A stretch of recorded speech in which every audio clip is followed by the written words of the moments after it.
እኔ የምለው ማለት ነው ባቢ ትላንትና ያን ብር ያባቱ ሲነግረው ወይም ደግሞ ቤቱ እንዲሸጥ ግማሹን ከዛ ሽጣ የእነሱ ትሰጣለ አለው። ሰውየውም ያው ወዶ ሳይሆን ያው በግዱ ተሰማማ። እኔ ግን አንድ ያልገባኝ ያው ፊርማው ብቻ ነው እንጂ ሁሉም ዶክመንት እኔ ጋ ናቸው አለው። ሌላው ዶክመንት እሱ ጋር የሆኑት እንዴት ነው? መቼ ነው ተሰጠው? ምን ሳለ ዶክመንት ትዝታ ከዛ በፊት አስረክባው ነው ይህን ሁሉ ሊናገር የቻለው ለምንድን ነው? ዶክመንቱ እሱ ጋር ናቸው ማለት ነው? የፊርማ ብቻ ነው ያን ጋር ሄደው ወይስ መጀመሪያ ተሰማማችሁ ከልጁ ከባቢ ነበረ ወይስ? ትንሽ የሆነ ግራ አጋባኝ እዚህ ጋር ማለት ነው።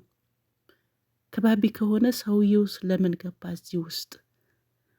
ማለት ሁሉም ዶክመንት እሱ ጋር ብቻ እንደሆኑ ሰውየው ጋር ይሄ የፊርማ ወረቀት ብቻ እንደሆነ ነው እኔ እየገባኝ። እኔ ነኝ ያልገባኝ ወይስ እነሱ ነው የገባቸው? ወይ እኔ ነው የገባኝ እነሱ ያልገባቸው? እንደዛ ነገር ማለት ነው። እንዴት ነው ይሄ ነገር? እስቲ በቃ አንቺ ነሽ አልገባሽ በሉኝና በዛ ሁሉ ወቅ ማለት ነው። ሌላ ደግሞ ሰውየው ይሄን ያክል ባቢ ዝም ካለው ከዚህ በኋላ ይሄን አድርግ ያለው ነገር ሁሉም ወዶ ሳይሆን በግዱ ያደርጋል ማለት ነው። ግን ምን አይነት ሰው እንደሆነ አስመሳይ ያለ ሰውዬ አስመሳይ ሰው ቢሆን ይህ ሰውዬ ነው። ትናንትና ከህይወቱን እች ልጅ ከማስወጣት አለብኝ ጽናት የምትባለው ከልጄ ከህይወት ውስጥ ከምን ህይወት ውስጥ ከሱ ህይወት ውስጥ እንዴት ነው የምታስወጣ? ይሁንማ ያቀደላት ነገር አለ።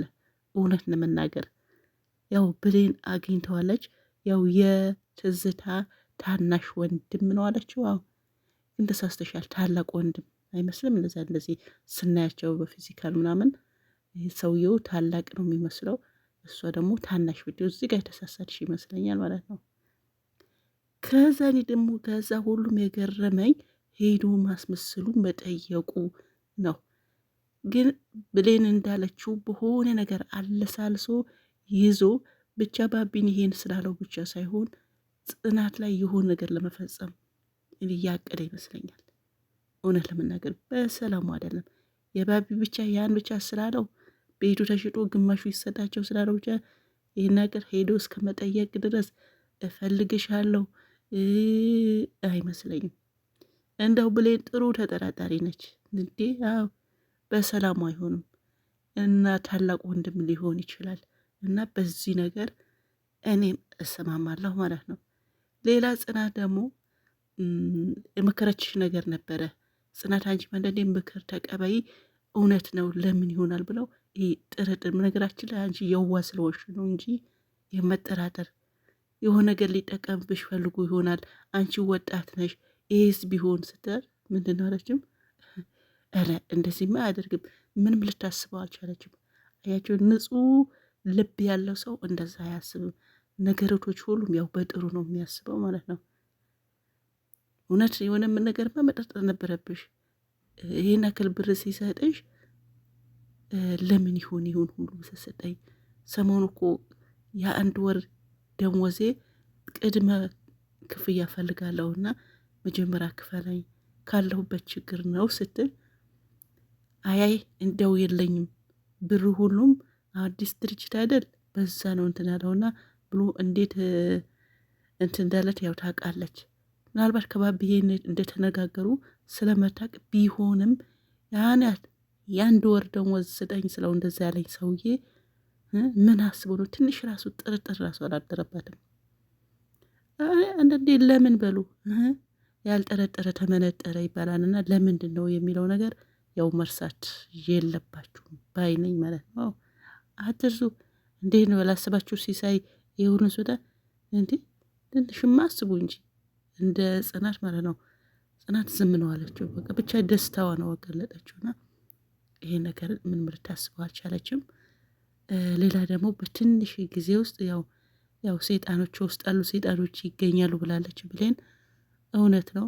ብሌንና ባቢ አንድ ላይ ከሰሩ ያው ባቢ በነገራችን ላይ እና አባትና ልጅ ሳይሆን ያው አሰሪና ሰራተኛ ሆኖ ነው እዛ ውስጥ እንደሚሰሩ ከሰውየው የተነጋገሩ። ባቢ ራሱ ምን አይነት ሲስተመኛ እንደሆነ አሁን ጽናት አባቱ መሆኑን ያወቀች ቀን ይሄስ አይሆኑም ወይ የሆነ ነገር አይፈጠርም ወይ? ባቢ እዚህ ጋርም ትንሽ የተሸወደ ይመስለኛል። እና እኔ እንጃ። አዎ ማወቀን አይቀርም የሆነ ነገር ብቻ እውነቱ ራሱ ይወጣ ቀን ራሱ ቢነግራት እስካሁን ለምን አልነገርከኝ ብትለው ምን ሊላት ነው? የዚህ ሲስተም ከዛ ታምናለች። አዎ ታምናለች ልጅቷ የዋ ነገር ነች ነው። ሌላ የብሌን እናት ያው ቤት ተከራይታ የ1 ወር ያው ቤትን ኪራይ ተከፍሎላቸዋል ያለው ነገር ሁሉም ስነግራት እናቴ ቤት ተከራይታለች በላጭ ደስ ይላል። ያው ሰው በጠፋበት ጊዜ ሰው ሆኖ መገኘት ነው። ሰው በችግሩ ጊዜ ሲደርስለት ያን ውለታውን መቼ አይረሳውም ማለት ነው። ስለዚህ ብሌን እናትም ያው ጥሩነት እንዳለሽ ነው እዚጋ የሚመሰክረው።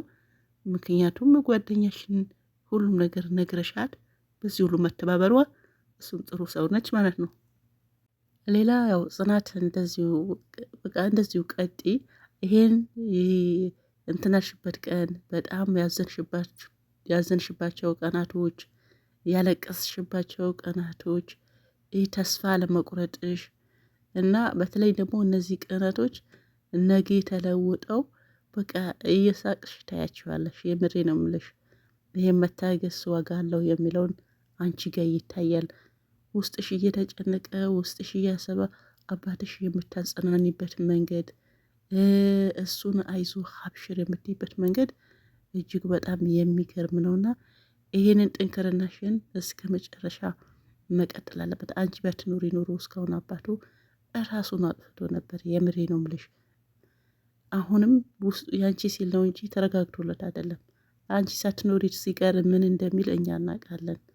በቃ ሸክም ሆንኩባት፣ ብሞት ይሻለኛል፣ ምን አገለገልኩኝ፣ ምን ጠቀምኩኝ እያለ በጣም ነው ትምለው። ስለዚህ አንቺ አባትሽን ጠንካራ ሆነሽ እንደዚሁ ባለሽ በሌለሽም ልክ ፊቱ ላይ እንደምታስመስዩ እንደዛ አስመስለሽ ያው ማልቀስ ካለብሽም በጓሮ አልቅሰሽ ስታስነቂ አታልቅሽ ያለልሽም። ምክንያቱም የሚያስለቅሱ ብዙ ነገሮች አሉ።